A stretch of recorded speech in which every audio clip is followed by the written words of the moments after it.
In this video, we're gonna install WordPress. We're gonna install WordPress locally, so we're gonna open this website, wordpress.org. And from here, you can click here on Get WordPress. So from here, you download WordPress. Click here on Download WordPress. This is the current version of WordPress. Maybe when you watch this course, maybe this number is going to be a little different, but you don't have to worry. The steps are the same when installing WordPress. So let me open this in Finder. And I'm going to be using a local server that is called MAMP. MAMP contains PHP and MySQL, which are needed to create a WordPress site. There are some different options. For example, you can also install local by Flywheel. This is another local server that you can install. It's free and it's available in different platforms. Also MAMP, this is the website. You can install MAMP in Windows or Linux. And finally, we have WAMP server. The idea is that we have a server that supports Apache, PHP, MySQL, and these three options are the best that you can find. So next, I'm going to be using MAMP, as I said before. So let me open the MAMP folder, and you need to open this htdocs folder. So I already downloaded the WordPress file. So let me drag this into the htdocs folder. And let me decompress this file. So you can see the folder is called WordPress. I'm gonna call this one WooCommerce. So the project is going to be called WooCommerce.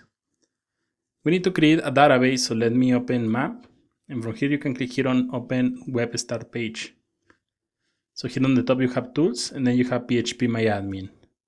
In the case that you install local by Flywheel, you can skip this step because local is going to do everything for you.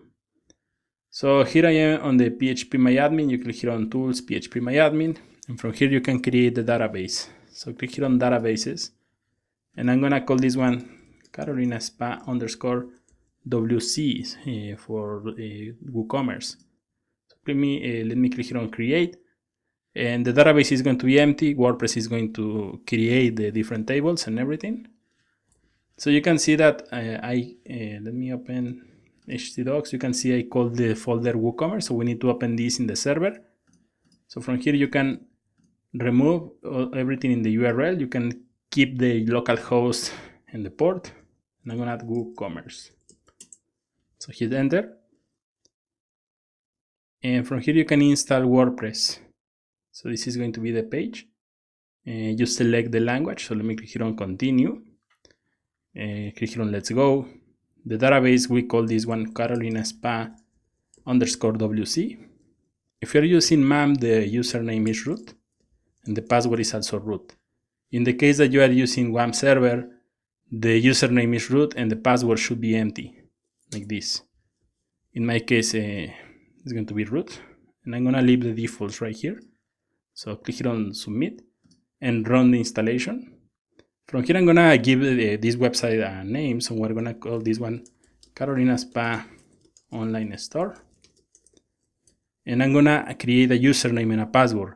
Since we're working locally, I'm gonna add admin and admin. And of course, this is not very secure, but this is only for the development phase of this project. So once you upload this into a real server, you need to change the username and the password for something more stronger. So let me click here on confirm.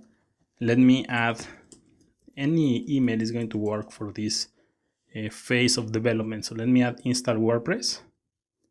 So this is going to create the database, and it's going to run the different scripts, and it's going to install WordPress locally.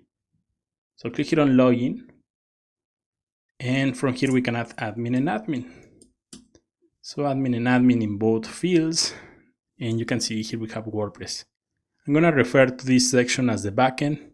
It's also called the WordPress admin. And if you click here on this section right here, on this button on the top, on the left corner, you can visit the front end of your site. So I'm gonna refer this section also as the front end. So this is going to be the backend, this is going to be the front end, and also, backend or admin. So let me dismiss this also. So with this we have installed WordPress. In the next video, we're gonna install WooCommerce.